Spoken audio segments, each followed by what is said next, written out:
तो दोस्तों, ईरान के खिलाफ इजराइल के जोरदार शक्ति प्रदर्शन से तुर्की के राष्ट्रपति टेंशन में आ गए। एर्दोगान ने कतर के अमीर के साथ बातचीत में मुस्लिम देशों की एकजुटता पर जोर दिया। तुर्की के राष्ट्रपति ने कहा कि इजराइल को तत्काल रोकना होगा, क्योंकि इजराइल की सेना ने जिस तरह से ईरान के सैकड़ों मिसाइलों और ड्रोन हमलों को विफल किया, उससे तुर्की के राष्ट्रपति रेसेप तैयब एर्दोगान घबरा गए। खुद को इस्लामिक दुनिया का खलीफा बताने का मंसूबा पालने वाले एर्दोगान ने अब इस्लामिक देशों की एकजुटता पर जोर दिया। कट्टर हमला समर्थक देश कतर के अमीर शेख तमीम बिन अहमद अल थानी के साथ फोन पर बातचीत में एर्दोगान ने इजराइल के खिलाफ मुस्लिम देशों की एकजुटता पर जोर दिया। उन्होंने कहा कि मुस्लिम देशों में एकजुटता जल्द से जल्द इजराइल पर लगाम लगाने के लिए जरूरी है। उन्होंने इस्लामिक देशों से कहा कि वे विवेक से काम ले, ताकि पूरे इलाके में तनाव को भड़कने से रोका जा सके। तुर्की के राष्ट्रपति ने कतर के अमीर से ये गुहार ऐसे समय लगाई जब सऊदी अरब, यूएई और जॉर्डन ने खुलकर इजराइल का पक्ष लिया। सऊदी और यूएई ने जहां खुफिया सूचना अमेरिका और इजराइल के साथ साझा की, वहीं जॉर्डन ने अपने लड़ाकू विमानों से ईरानी ड्रोन को मार गिराया।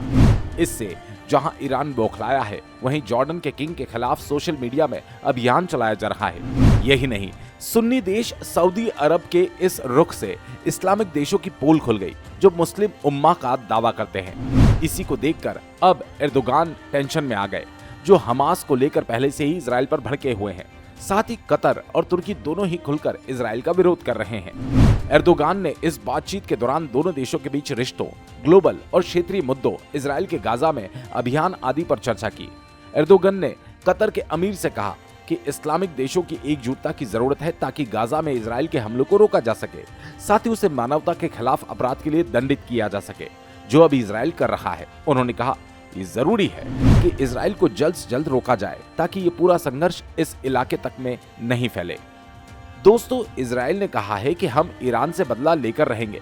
बता दें कि अमेरिका के विरोध के बाद भी इजराइल की सेना ने ऐलान किया कि वो ईरान से बदला लेकर रहेगी। इजराइल पर इराक के हमले के बाद इजरायली वॉर कैबिनेट की मीटिंग में इस बात पर सहमति बनी कि ईरान को जवाब दिया जाना चाहिए। इजराइल ने कहा हमले की कीमत चुकानी होगी, इसके लिए जगह और समय हम अपने हिसाब से चुनेंगे।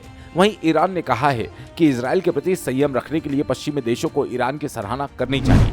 ईरानी विदेश मंत्रालय के प्रवक्ता नासिर कनानी ने कहा, ईरान के खिलाफ आरोप लगाने के बजाय पश्चिमी देशों को खुद को जिम्मेदार ठहराना चाहिए। उन्होंने गाजा में इजराइल की ओर से छेड़े गए युद्ध और अपराधों पर क्या एक्शन लिया है, इसका जवाब देना चाहिए।